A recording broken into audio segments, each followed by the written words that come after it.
So the first coding was open coding, in which the codes are identified and a general layout is formed. The second kind of coding is axial coding, where we interconnect the different codes or categories. This codes or categories are interconnected through causal relationship or a simple cause and effect relationship, and they are put up into a main frame in order to develop a theory. And the last kind of coding is selective coding. So selective coding is the act of selecting one category as the core category and connecting all other categories to that category. So ഒരു main കാറ്റഗറീനെ select ചെയ്ത് ആ ഒരു category ആയിട്ട് ബാക്കി എല്ലാ കാറ്റഗറീസിനെയും link ചെയ്യുന്ന പ്രോസസ്സിനെയാണ് selective coding എന്ന് പറയുക. So these are the different three types of coding, which is open coding, axial coding and selective coding. In open coding, the researcher tries to categorize, identify, name and describe the phenomenon as codes. From the codes, the categories are identified from which memos are written. In axial coding, it is the process of linking the codes or categories to each other, and this is usually done in the basis of causal relationship.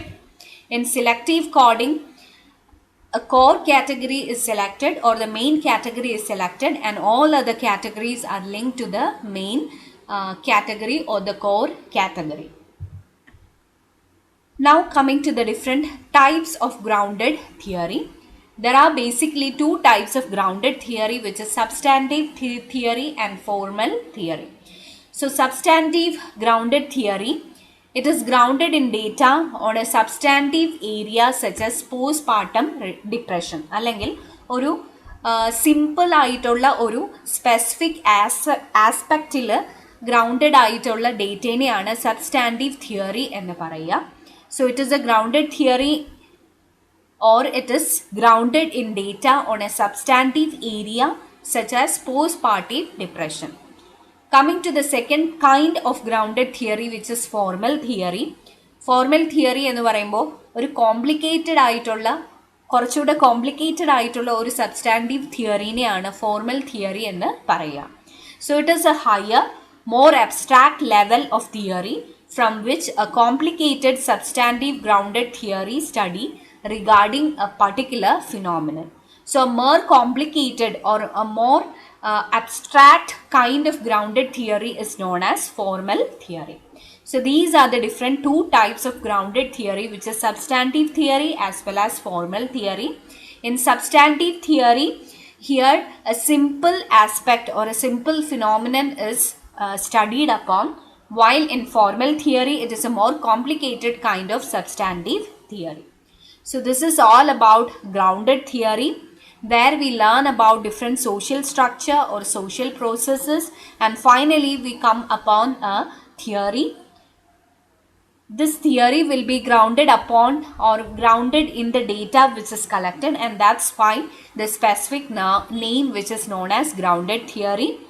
The different phases of grounded theory, where initially the research situation is identified.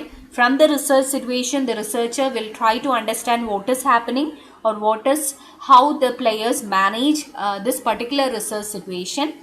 From this, notes are taken. From the notes, a constant comparison is done, and this comparison is written as codes. From the comparison of this codes, a theory will emerge. From this emerging theory, a comparison is done, and the memos are identified, and finally these memos are organized in order to develop the final theory. So hope you are clear with this particular kind of qualitative research. Coming to the next kind of qualitative research, which is ethnography. So ethnography is a research method in which an inquiry is done over a life process by studying individuals, artifacts or documents in their natural setting. So ഒരു പറ്റം അല്ലെങ്കിൽ ഒരു culturally distinct ആയിട്ടുള്ള ഒരു ഗ്രൂപ്പിനെ അവരുടെ natural സെറ്റിങ്ങിൽ പഠിച്ച് അവരെക്കുറിച്ച് ഡെവലപ്പ് ചെയ്യുന്ന ഒരു കൈൻഡ് ഓഫ് റിസർച്ച് സ്റ്റഡിയാണ് ethnographic research study. For example, learning about the culture of tribal people. So ട്രൈബൽസിനെ കുറിച്ച് പഠിക്കണമെങ്കിൽ we will have to go and settle down in the tribal area and observe the different cultural practices, have to conduct interviews regarding interviews with the tribal people in order to identify those culture more specifically. We will have to see the various arts of that cultural people in order to learn about them more. അങ്ങനെ അവരുടെ overall ആയിട്ടുള്ള life പ്രോസസ്സിനെ കുറിച്ച് പഠിക്കുന്ന kind of research ആണ് ethnography. So ethnographic research, it is a method of conducting inquiry of a life process by studying individuals, artifacts or documents in their natural setting. So all other researches can be done in any other setting. The researcher can call upon the participants and conduct an in-depth interview in order to collect data.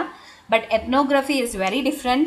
The researcher has to migrate to the natural setting and has to learn the people in their natural setting as such, so that the life process can be understood completely. So this includes anthropology as well as historical forms of research. So it is a combination of anthropology where we learn about people and their life process, as well as it is also concerned with the historical aspects of that particular culture. So in healthcare, ethnography provides an access to health beliefs and healthcare practices in particular cultural or subcultural groups.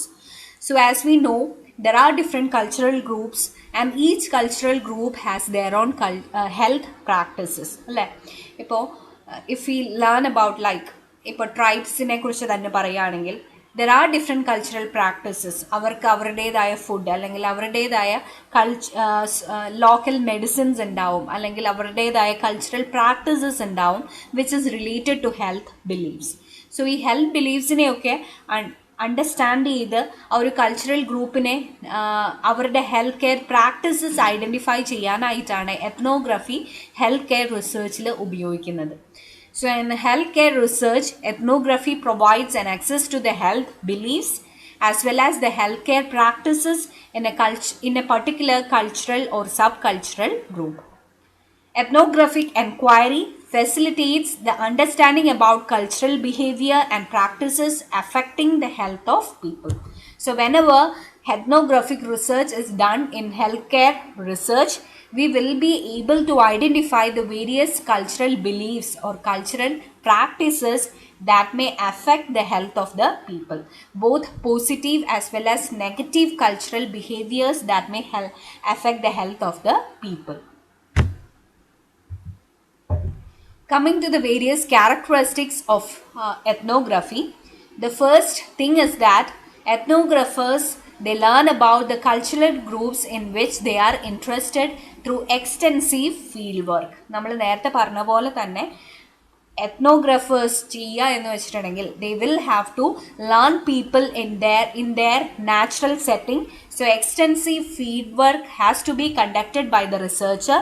The researcher will have to live within the people or the culture from which the data is to be collected, so that the data can be collected in their natural setting. The next thing is, ethnographic research is a labor intensive and time consuming endeavors. So understanding a culture fully or in a holistic manner is a very tedious job, and that is why the ethnographic researchers have to spend a lot of time within the cultural group, and that is why it is very intensive as well as time consuming process. The next thing is that a certain level of intimacy within the cultural group is required to the study. So whenever we try to understand a group more clearly, a certain level of intimacy is required. The researcher will have to develop a certain level of intimacy in order to learn those people very clearly. So coming to the initial characteristics of ethnography, ethnographers, they learn about the cultural groups in their own natural setting. It is very time consuming and a certain level of intimacy is